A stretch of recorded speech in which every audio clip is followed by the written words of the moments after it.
Hello everyone, learn watercolor from a master. Today I'm bringing to you one of my great God, Andy Evansen's master class. In this issue, Andy gives advice for watercoloring success. That is a good value study. Hi, I am Andy Evansen. This was a photograph that I took in Scotland. Sunshine looks great.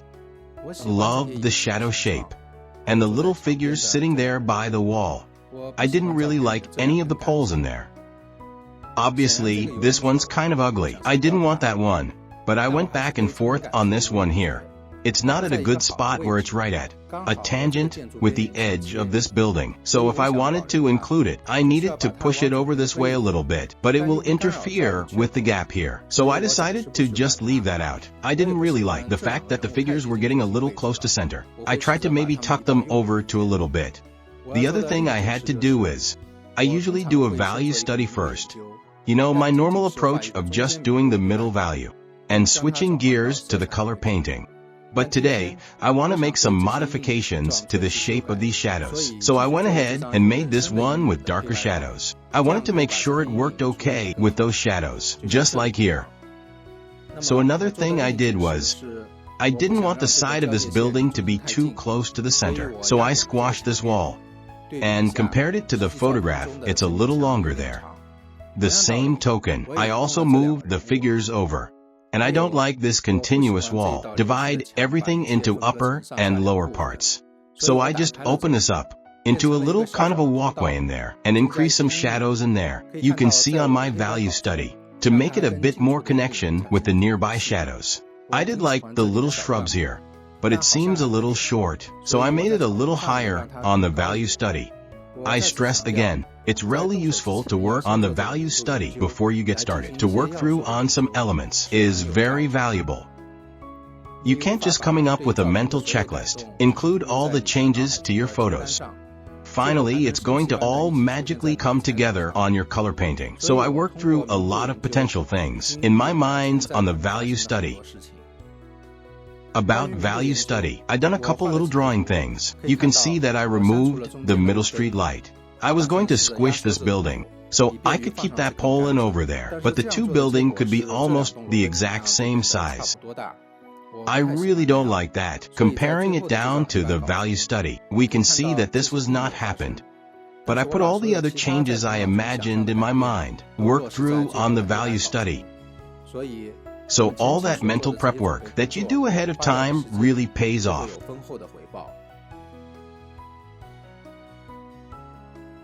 Okay, here's the drawing on 1/4 sheet of Saunders in this sketch.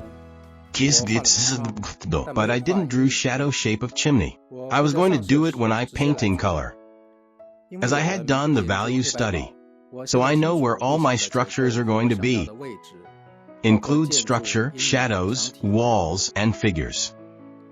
Now I'm wetting the paper. As usual, I wet the paper on the back. This wall is very white, but it wasn't really white paper. It's got a little bit of a warm light on it.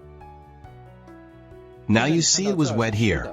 Actually, the whole sheet of paper was wet. I want to avoid the surrounding colors bleeding into this area, so I need to dry the edges here. I'm just going to put a very pale color. Mix with some lavender and raw sienna and a little crimson, very pale as you can see, very watery. I used this big brush to paint this area, a little bit warm it up with that.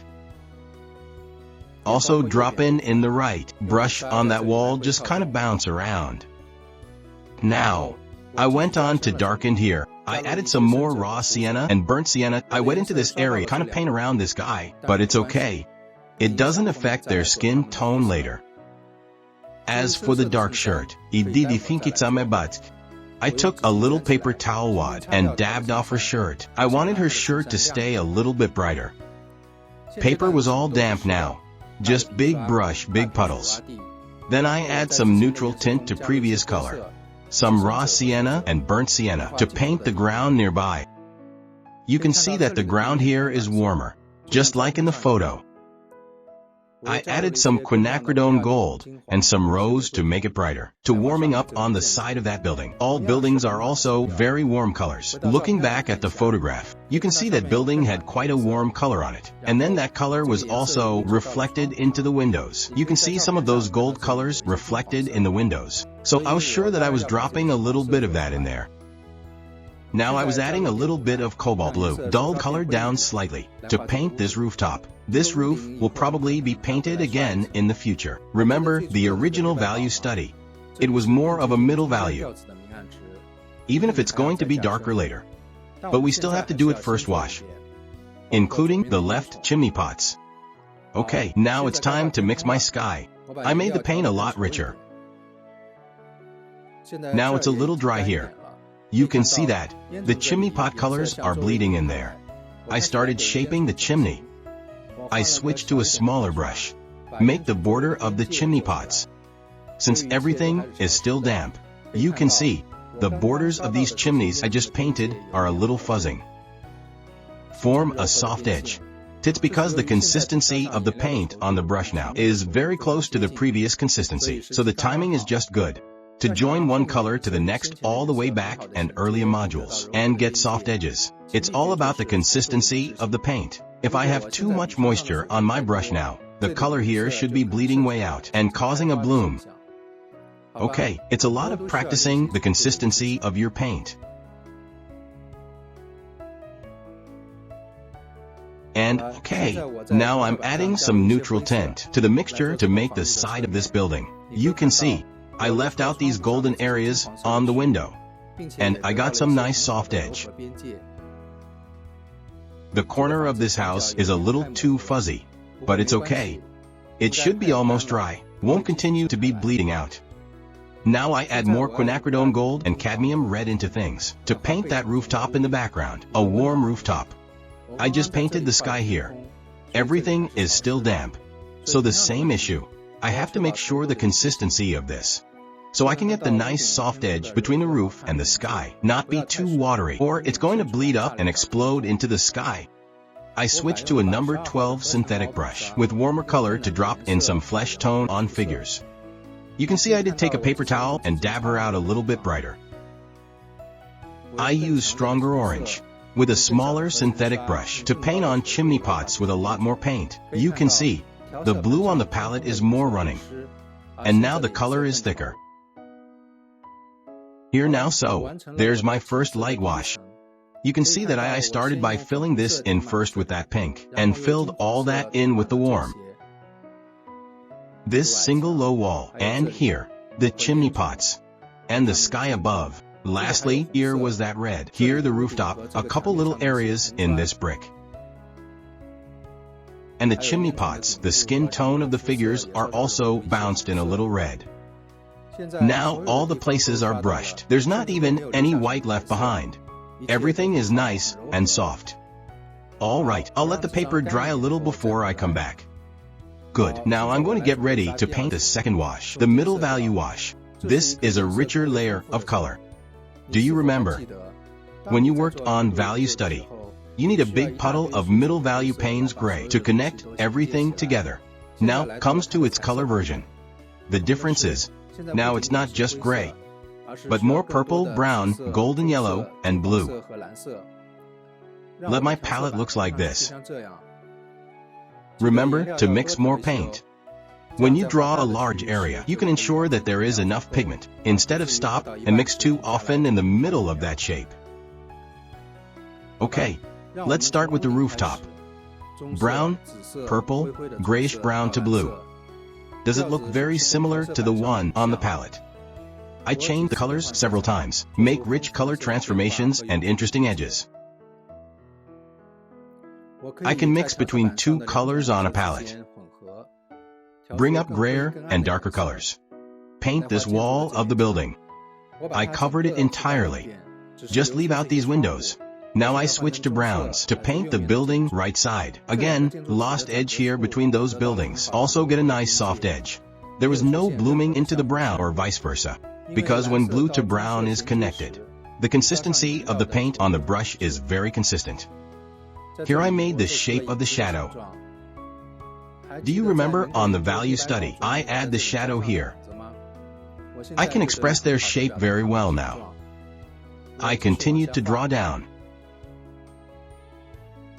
I created that little gap and brought the shadows into the foreground. All had been studied and finalized through value study.